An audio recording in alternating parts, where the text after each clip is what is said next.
Hey, what's up guys? Welcome back. Today we're going to talk about when you paint the neck of your guitar, how to reduce these ridges on the edge, the paint ridges that go next to the fretboard so that it feels right when you play it.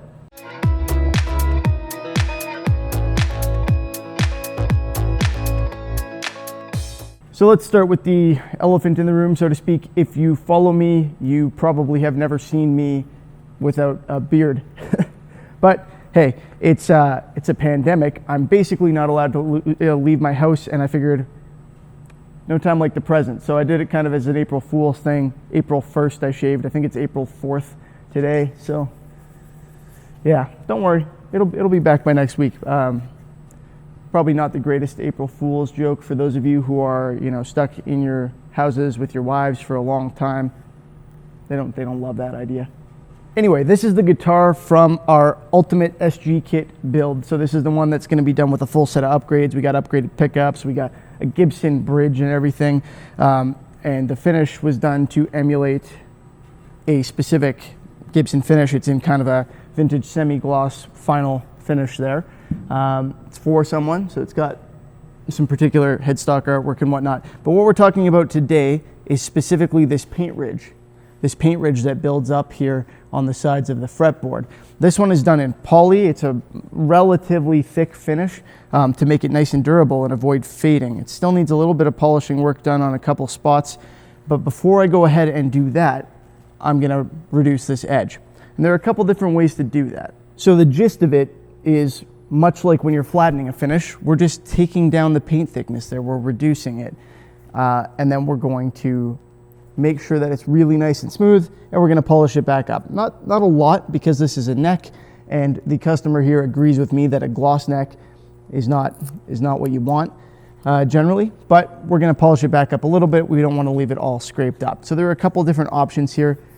One is using a sanding block. In this case, I've got a fret leveling block from Skyscraper Guitars, just a small one, and I've got high grit paper here, 800 grit to start with, and I just come in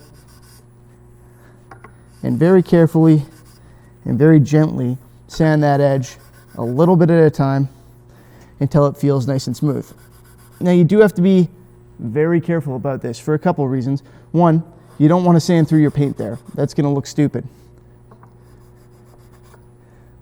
I mean, really, that's the main reason. You just don't want to sand through your paint. But your paint, unless you've done a lacquer job, will be built up in layers. So you've got to be very careful that you're not going right through your clear coat. We just want to take off enough so that it feels smooth enough to play. The first couple times you do this, there's a good chance you're going to sand too far. Frankly, it's not unlikely. People do it all the time. Err on the side of caution, but understand that that is a possibility, particularly if you're not experienced at this sort of thing.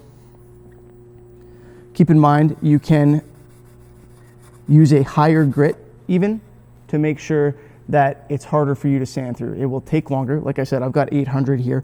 I'm going to come in with a higher grit after, probably some 4000, and basically sand the entire neck at 4000 so that it's perfectly smooth on this guy's hands when he goes to play it, and he doesn't have to worry about gloss kind of gripping his hand. I called it friction last time. I still think I was right. The coefficient of friction on a glossy surface, odd though it may seem, is higher because it grips your hand a little bit. So the other option, other than doing it that way or by hand with sandpaper, which I don't recommend really, is a razor blade. And you can just take a razor blade and you want to not cut. You don't get closer to explain this. You don't want to cut. You don't want to go blade first and slice. You'll dig in, you'll cut into your binding if you've got it, you'll cut into your finish, you'll make a mess. Don't do that. You want to drag. So you either, if that's the way the blade's oriented, you either drag like that or straight up is a little bit more aggressive. Never break that plane and start slicing. You want to treat it like a scraper. So you just go like that and take off just a little bit to create a nice flat edge.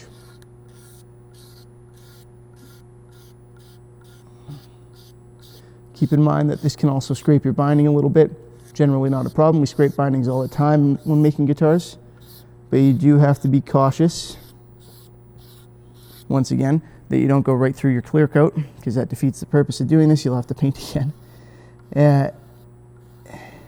And you don't want to clip the ends of your frets too much. It won't hurt anything. It'll just mess up your blade really quick. And then you'll have to use 6 blades to do this instead of 1 or 2.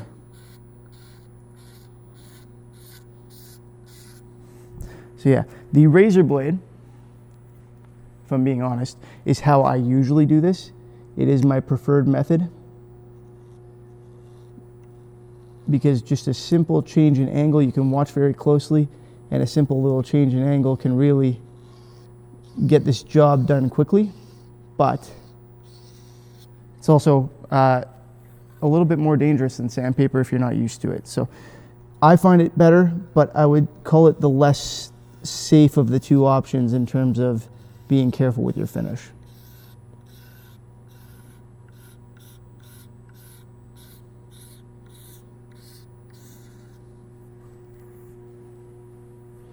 There we go. Nice and smooth. And like I said, I'm just going to come in with a little bit of 4000 grit micro mesh and finish that off.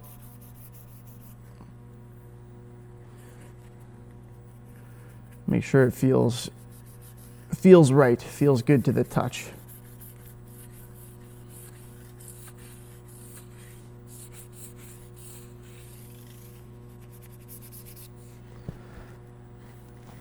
That's it. All right, guys, that's it for this one. I hope you enjoyed the video and found it useful. If you did, please feel free to give it a thumbs up. And remember to subscribe because we are doing this whole kit series. So subscribe and what is it, the notification thing?